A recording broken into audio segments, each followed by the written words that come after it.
Hello engineers, today we're going to be looking at standalone LCD screens, like this one here. Now, rename your LCD screen something nice and simple like LCD. Go into your code. Now the way you grabbed the LCD screen from the from the programmable block was you just looked at me and then got get surface, and then you choose the number of the surface, and 0 is the top one, 1 is the bottom one. But when you that's right, yeah. But when you get one that's not on the programmable block and you get one that's out on the grid somewhere, you have to do it slightly differently. It's let me just get rid of these comments. Let's create a variable for it. It's an my text panel, not a text surface this time, a text panel LCD. Just give it the same name that you gave it in the grid. And now LCD equals, and now you have to use the grid terminal system. And the function you want to call is get block with name. And then you enter in the name of the block as an argument, as a string, LCD. And this will have a problem because for one, I didn't put a semicolon on the end. Otherwise, it says it can't convert an IMyTerminal block to an IMyText panel. This function throws back a generic block type, and we want a non-generic text panel. So we have to cast it to one. You do that either by as, and then you just use the same type here, and then it's fine with it. Or at the beginning of this, instead of that, you can put in brackets the same thing, the type, and it will like that as well. Yeah, but I prefer this way. It's up to you, really. Now we do what we did before. We set the content type. Content type equals content type dot all caps text and image. And then we can just, this is exactly the same. Everything else is exactly the same as when we used the text panels on the programmable block. Right text blah blah blah blah, close quotes, semicolon. It's all good. That should, yeah, there we go. Now it has exactly the same stuff, exactly the same properties and whatnot that was in the screens in the programmable block. But now, because we're not using the screens in the programmable block, we don't have to scroll all the way down to the bottom, just get to edit, which is nice.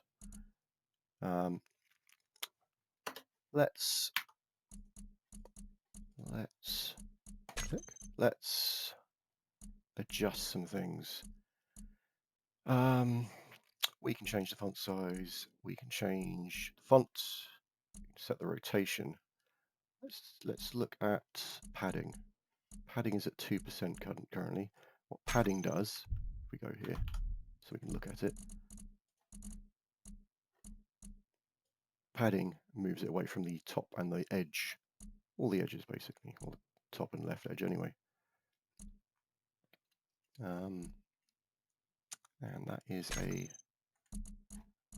float that is expecting this, so LCD dot padding equals, let's give it a 20, nice big number, so that we can actually see it make a change. Is that like, it doesn't like that. Not contain a definition for the padding. Is it text padding? It is. There it goes. And it's a bit small, so I remember that it's font size to change the font size. Font size equals, I think it starts at 1, so we'll make it 3. Okay. There we go. That's huge. That's 2. There we go. Nice. And I think did we change the color last time? I can't remember. But what you can also do is, instead of it just being some random text, you can give it a date time dot now. I think that should work just as it is. Argument cannot convert from but it doesn't accept a date time object. It does accept a string, so you can put a toString to convert it. And now it gives you date time. Now it'll spew it out in a bit of a random order, so we have to format that. Let's get rid of the padding because it's leaving the side. In fact, let's get rid of all the padding.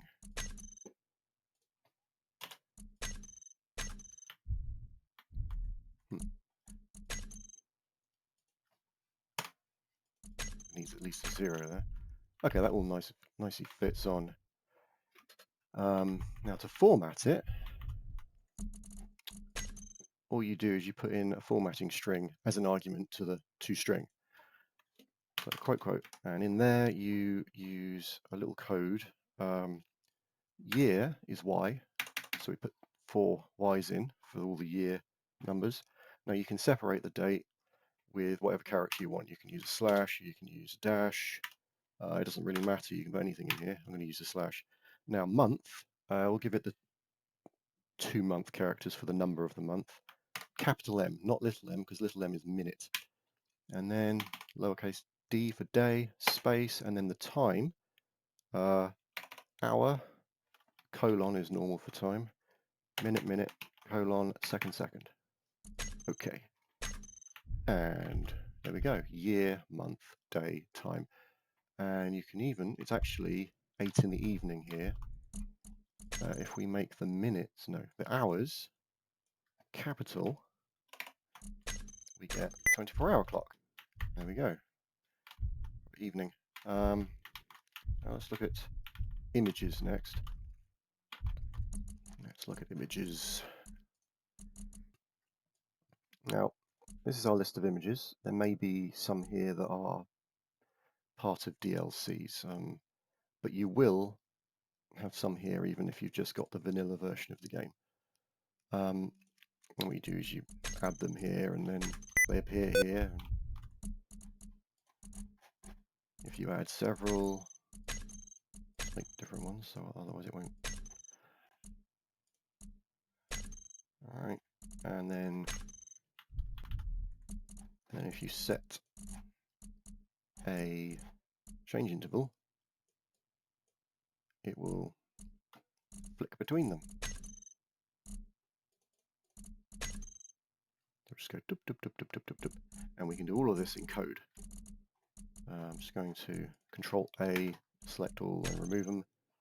The problem is the names in this box are different in code. Specifically these ones, because you can't have a name with a space in it in code, and we don't know what the codes for these are, or code names for these are in code. It doesn't really tell us anywhere here.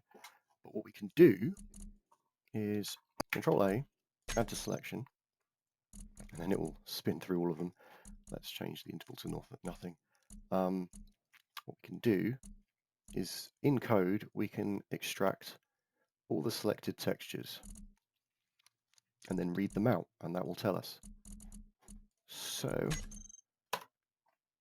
lcd dot get selected images.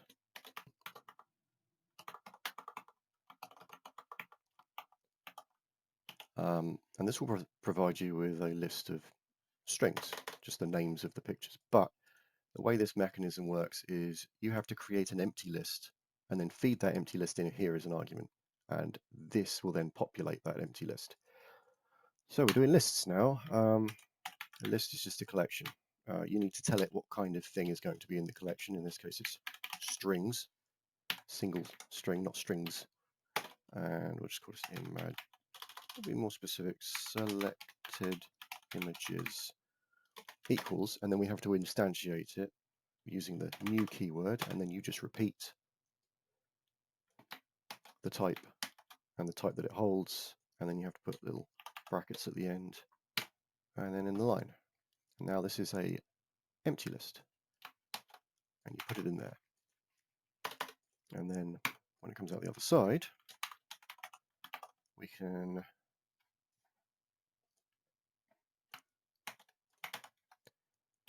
what is it, count how many are in there, and that should confirm. Of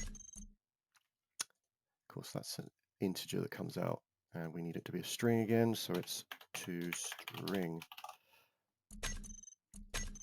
Okay, and 66. So it's found them. Now what we're going to do is we're going to output all those names and store them in custom data. Now, if you remember, in order to use custom data, we just go me.custom data, and if we want to store something, we just equals and then whatever we want to store in it, like blah, blah, blah, blah.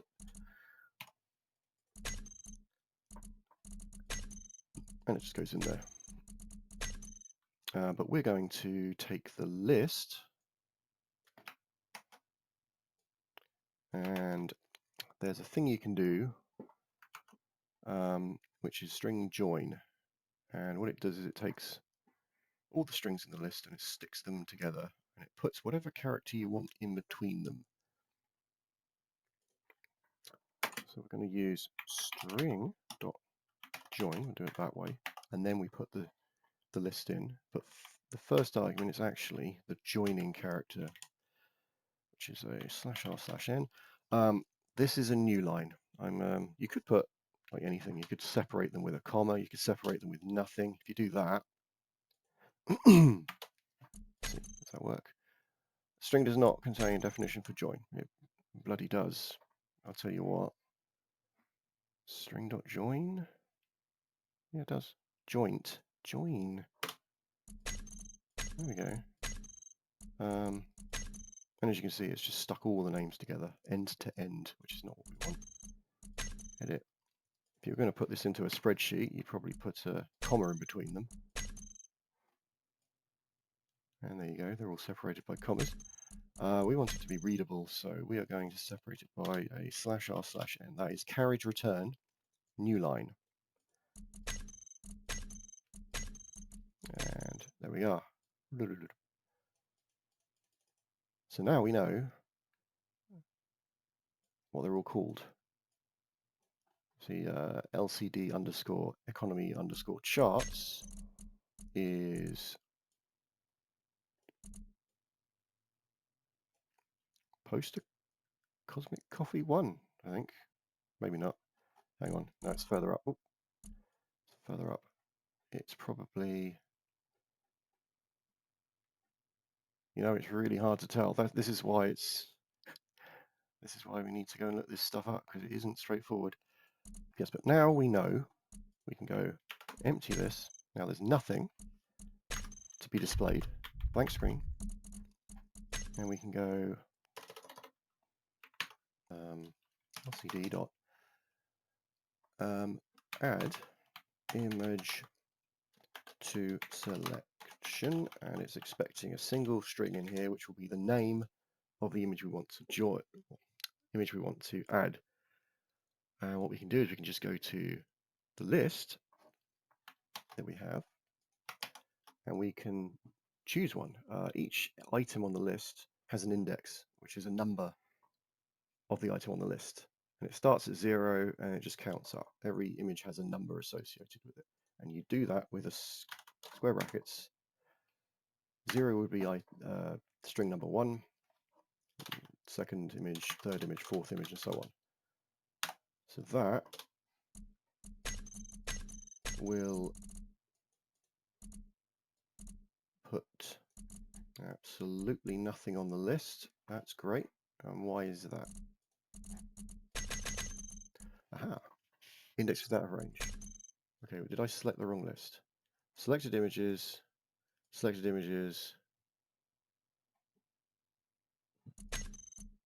0. Oh, yes, of course, that's the drawback, isn't it? I took them all out, and then it reran, and it filled the list with nothing. So what we'll have to do instead, of course, another side effect is custom data has been wiped. So what we need to do is edit. No, what we need to do is add all the images back, recompile, 66 images found, edit. We now need to take,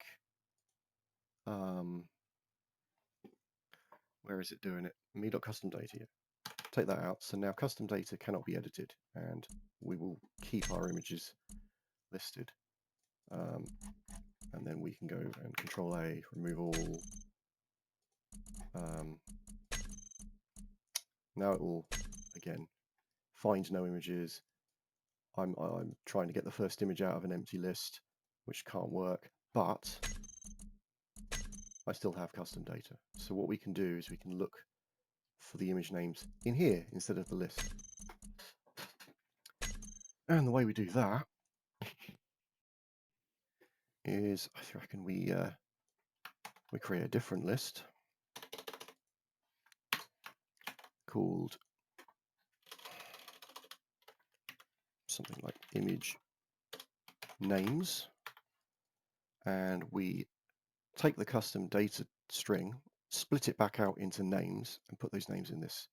So we end up with effectively the exact same list we had up here, but we're populating it from custom data, and that means we can forever keep it and select whatever we want to put in here.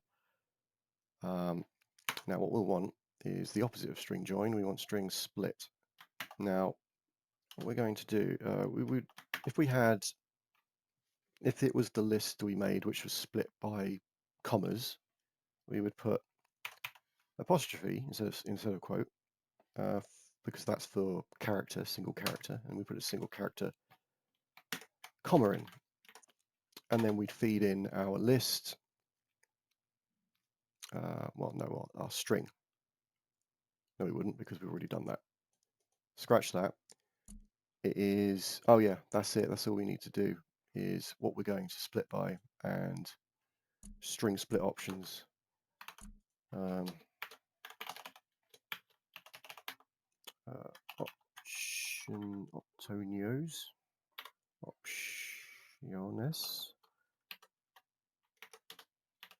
options dot, and then just none. You could put remove white space here or something like that. We don't need to do that. And then we need to store it. So what we can do, you can feed, pretty sure you can dot to list here, actually, which means we can just take this,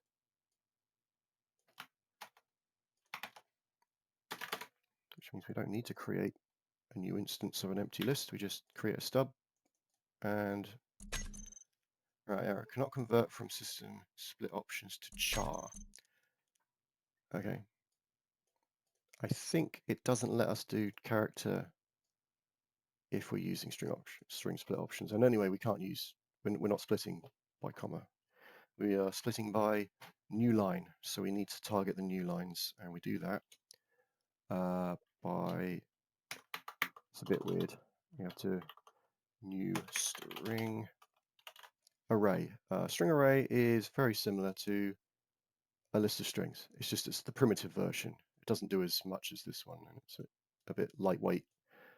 And what we do is we instantly put one item in this list of this array, which is an environment dot new line, which is exactly the same as the /r/n, except it's sensitive to the platform you're in. /r/n works in Windows, but it doesn't work in Linux. Linux is just /n. Environment.new line looks up what the correct one should be. So really, you should use this everywhere. And that's working. And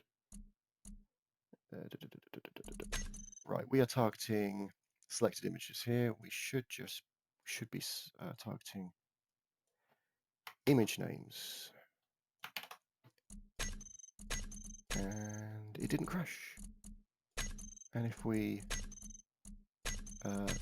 go to the LCD, it didn't work. Great. So join me for next episode. And what's going on? LCD add image names. Well, what we can do is we can do what we did here and do a count.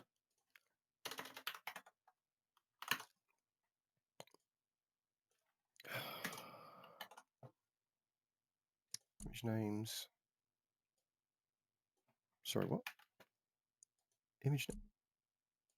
Okay, I'll just do it manually then. Image names. Okay. 1. Oh, okay. I see what's happening. The string join isn't, well, the string split isn't working. It's only creating one string, which means what's coming back is just the whole thing. Something's wrong with this. And what we can try is we can do it in stages. Instead of trying to output it straight away as a list of strings, we'll do it like this. Split strings equals, and we'll do this. Get rid of the to list because it's not going to happen. It's not going to work. Split. All the rest of that should be fine. And now we equals new list of string.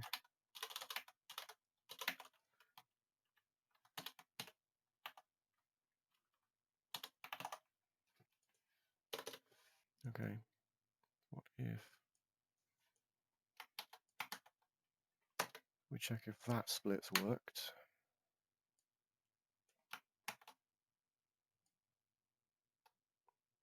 Except it's not count in this case, it's length, because it's a string array, and a string array has a different keyword for finding out its length. And we got, no, it's still doing it. I think environment.newline is our problem. We just need to do /r/n. I think, do Space Engineers work on Linux? Still not working. We'll add a second one in /n.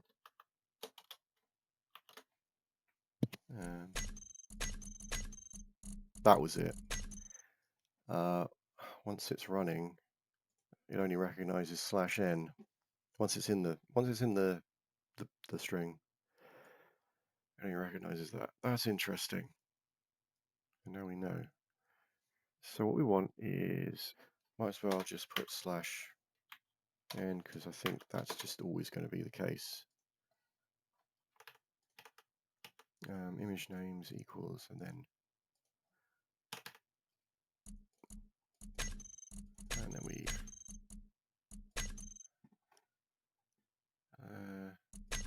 hang on. There we go. And every time we recompile, it's adding duplicates of that one. So what we'll have to do is we'll have to reset the selected images in the LCD every time we recompile the program. We'll do it right here. I'll just put some comments in.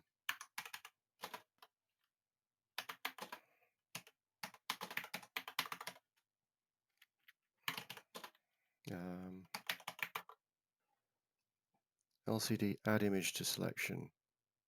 First one, second one. LCD. Oh, I don't think I actually put in the. No, I didn't. I just put the labels.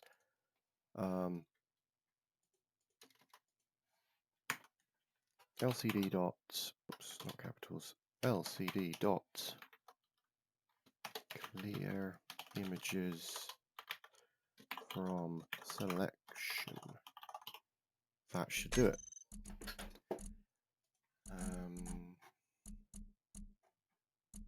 There we go. Let's see. Edit. Let's put the 10th one in. Okay. And that's the weird grid one. Let's just do this. D. Nope. Right. Now there aren't 100 items. In fact, there aren't 101 items. So this will throw an error. When you are indexing through a list, you have to be very careful not to target a place in the list that doesn't exist.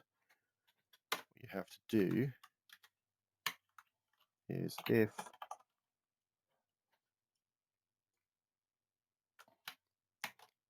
image names dot what is that? Image names is a list, so it's count is less than the number I'm about to put in. So 100.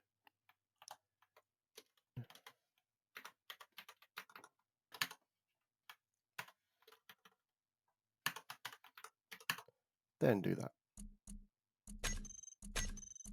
And now, greater than. If the list is greater than 100, the count is always one more than the index. So that should protect us. Yes, that does protect us. There are 66 things in the list, which means there will be 65 is the highest index we can get to, I think. 65. Okay, and that means we've put poster space travel 5, which is the last image on the list. Okay. If we were to try and put the 66th image in by index, well, 67th image in by indexing 66, it just wouldn't run. Nice. Okay.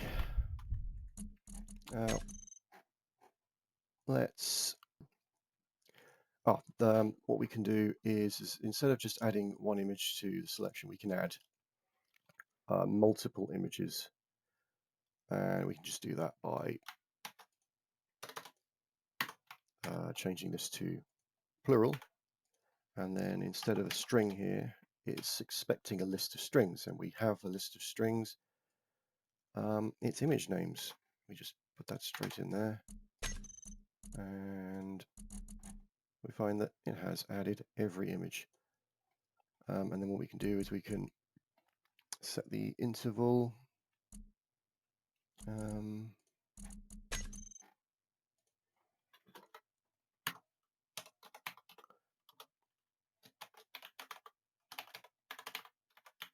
Change interval.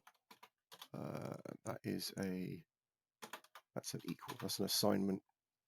0.5, and it will probably have a problem. Certainly have a problem if I put U there. No, have a problem, right? Does not contain a definition for change interval. Yeah, it does. Interval. I spelt something wrong. Change. Right. The problem it will have is double cannot be implicitly converted to float. Use an F suffix. It's absolutely right. This is expecting a floating point number, a single precision floating point number. But when the compiler sees just something floating around, it assumes that's a double precision floating point number. And it doesn't like to try and store a double into a single because this one's bigger and it would have to truncate it, which means you'd lose some of your precision. It's like a float is, I don't know how many decimal places it can store, but it's like it stores that many, say, just as an example. And a double precision floating point number stores like about twice as much, I think. So it's like that, and you're trying to store that in that much space. It doesn't like that, so it prevents you from doing it. You can do it the other way around. If this was supposed to be a double and you tried storing a float in it, it would say that's fine because this fits inside of there. It would just be, these would just be naught. If you put an F after it, it's either a capital F or a little f, it knows that this is a float, not a double, and it will accept it. Also, if you just put a single number, it doesn't mind that either, because this is an integer, and an integer fits inside of a float easy, quite nicely. It's just one number. There's no decimal places to store. What was it we were doing? 1.5? No. 0.5, half a second, float. And off it goes, cycling through every single. That's about it for today. Now, at home, what you can do is you can put a button panel down, and you can make one button, empty the selected images in the LCD, and you can make another button, re-add all the images into the LCD. Now, you'll do this by using the arguments in the main method, like we did in the first episode. You'll want an if statement, if, and then you'll check, does the argument equal whatever you choose the argument to be, and you'll just basically rerun exactly what we already did here, add images to selection, and clear images from selection at the beginning. Now, you might find problems adding images to selection and then being able to use this list inside main, because the scope of list is, where did we create it? We created it here, image names, which means it can only be used inside of program. So you'll need to lift it out and create it up here instead, so that it's got a global scope. And that's it, yep. And I'll run you through how to do that at the beginning of the next episode. Bye.